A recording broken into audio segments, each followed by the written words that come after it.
Speaking during the one-day capacity building workshop for civil society groups and journalists, the communication officer of the Sierra Leone Extractive Industry Transparency Initiative, Sleiti, Mohamed Fernando Conte, stated the 2016 Standards and Opportunities remains inclusive of providing oversight for mining activities by the multi-stakeholders group, backed by the legal frameworks to assess revenue collection from minerals, oil and gas sectors, and allocations made with specific inquiries to all related entities to ensure social and economic benefits. So one of the first standards is that oversight by the multi-stakeholder group. One side, the mining companies on one side, and then at the same time you have civil society on one side. In some other countries, development partners also sit on the multi-stakeholder group. But it all depends how you want to implement the EITI in your country. Legal and institutional framework. This one includes allocation of contracts and licensing. The EITI requires disclosure of information related to the rules for how the extractive sector is managed, enabling stakeholders to understand the laws and procedures for the award of exploration and production rights, the legal, regulatory, and all those other issues. Discussing previous reports of 2015 and 2016 Extractive Industry Transparency Initiative National Coordinator, Madam Maina Hore, stated that dissemination of activities, scope and requirements of the initiative is made difficult due to issues of data formation and access, investigation of discrepancies, and initial report and accounting reconciliation. We are still chasing like the MDAs, the NRA to report. When they report, when we give them these paper templates, we take the templates and send them to the Auditor General. And then the Auditor General has to cross-check the supporting documents that is provided to see if the figures are credible to be a part of the report. If they have a problem with the figures that is submitted, they will send the templates back without certification and ask that they correct these problems. So you'll agree that that is a long process, right? She forwarded that improved education must be done to differentiate between operating companies and their subsidiaries to promote stability and fairness in payment of taxes due, in preparation for the reconciliation of accounts to ensure an easier and successful validation process come November. Payments made on behalf of mineral rights should be recorded properly against the name of the company. Different companies have different rates. So you charge one company, say, pay 6% royalty, the other one you say pay 4% royalty. Or you say pay corporate tax 30% or 25%, then you tell the other one say pay 35%. Those differences.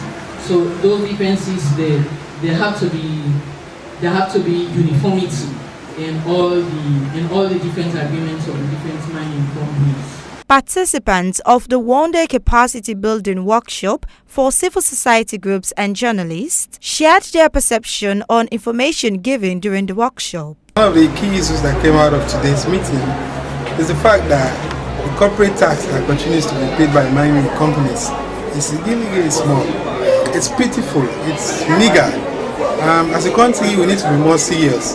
The new government has come in and they're talking about domestic revenue generation.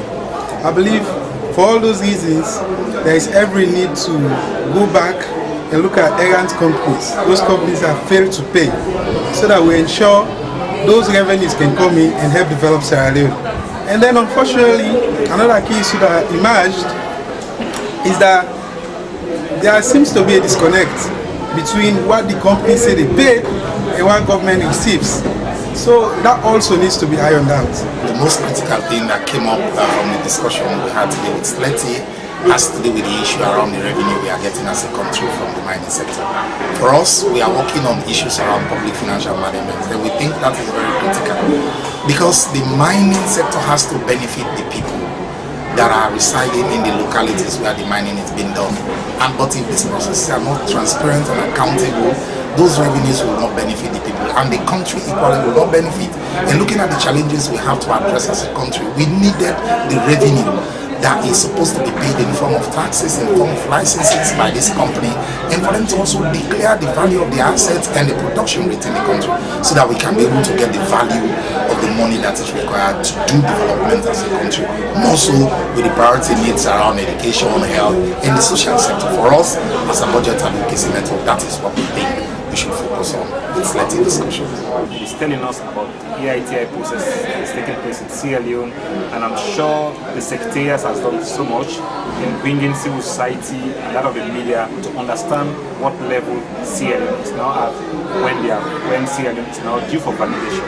I think it's a good work done by the Secretariat, and I'm sure also as media practitioners we've learned a lot from this workshop.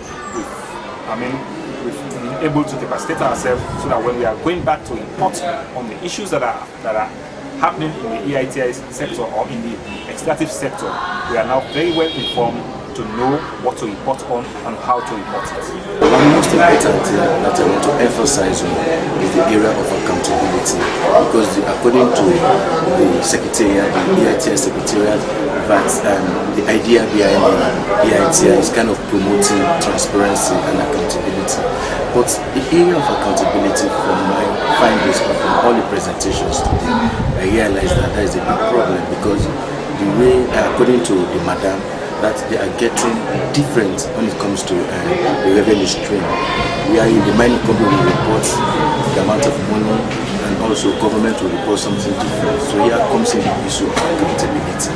So my emphasis here is that accountability, I think, should be the hallmark, and we should emphasize that companies should always report timely to ensure that the Secretary, the Sleiti Secretary, will have the time to put their reports together, so that Sierra Leone will always be part of countries that will be sending their report or doing their validation to time. Sierra Leone's validation process is expected to commence on the 5th November and will run till 9th November 2018 after 2 postponements as a result of incomplete reports. Sarah Kallay reporting for Star.